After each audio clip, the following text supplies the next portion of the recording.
I'd like you to meet David and his wife Gloria. 2 years ago, David was treated at the University Hospitals of Leicester for a community-acquired pneumonia. During his admission, David experienced an episode of delirium. Slowly but surely I descended into this land of, well, it was different. But unfortunately my brain was telling me, this isn't real. But no matter what I did, I couldn't wake it up, I couldn't get rid of it.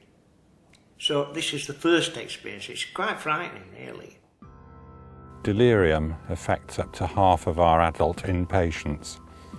Those with chronic conditions such as dementia or Parkinson's disease, and those with sensory deficits such as hearing or visual impairments are more at risk.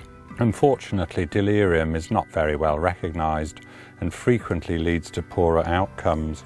Patients are often distressed by these episodes. A lack of understanding from medical and nursing staff can exacerbate this further. And then I was isolated. Now this actually did happen. They isolated me because I was being a nuisance. And I was being very rude to people. Well, I'm not a rude person. I quake at being rude. But I was quite rude to. And then the police were involved. And I was sat in a police station. And they were brushing by me and they were being very rude to me. Why, I don't know, but they were being very rude to me. And I felt them knocking me. And it was as real as I'm sat here now, you know, as real as this. I got oxygen running about the ceiling and all types of, you know, weird things going on in my head. I got the idea that there was a bomb laid in there. And I thought, well, that's a wrong one, and so forth and so on. Unfortunately, mixed in with this, lot of the nurses, which I did recognise. But there were several nurses that were non-existent, but were there. The whole thing was quite terrifying. But I remember speaking to Gloria on the phone to tell her there was a bomb going to go off. And I was firmly convinced this bomb was going to go off. Why, I don't know. I mean, it was there, but I knew it was wrong. I do emphasise this because I think it's quite important. Patients with delirium frequently experience hallucinations, false ideas or paranoia. These symptoms can be very distressing and frightening for patients and their families. They may act in a way that is not normal for them, leading them to be labelled as a nuisance or troublesome. It is important to recognise this is not their fault and help to reorientate them to their surroundings and the care that they are being provided with. He would ring me at between 12 and 2 o'clock in the morning, and he would start off with saying, I've only got a minute or two to say goodbye. This is it. It's really happened. I can't get out. They've set explosives. This is one of the times. They've set explosives right round. It's a complete ring, and there's no way out, and it's going up in any moment.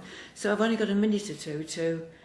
Now, I didn't know whether to say, well, you'll be okay, it's not really happening, or to say, well, thank you for the last 64 years. We've, you know, sort of, it's been nice knowing you almost, but you just don't know how to reply to a person. I found it very difficult. Delirium has a significant impact on family members and carers. Delirium can change the character of a person. This can be very distressing and difficult to understand for loved ones. With good information and understanding of delirium, this distress can be lessened, and family members can work alongside healthcare professionals to resolve the delirium quicker. Slowly but surely, reality returned when they were sent home, but it took a long time for that to you know, it's not out of my head yet. This is how clear it is. This is 2 years later I'm talking about now. So it's clear in my head even now, quite frightening in my head. But these things are so real. This is what I'm trying to impress everybody, that it is real. It's touchable. You can taste it. You know what I mean? It's amazing. But the only regret I have is that I've never been back to that place and spoken to, if they existed, and said sorry to the people that I was rude to. And I mean, I know I was rude.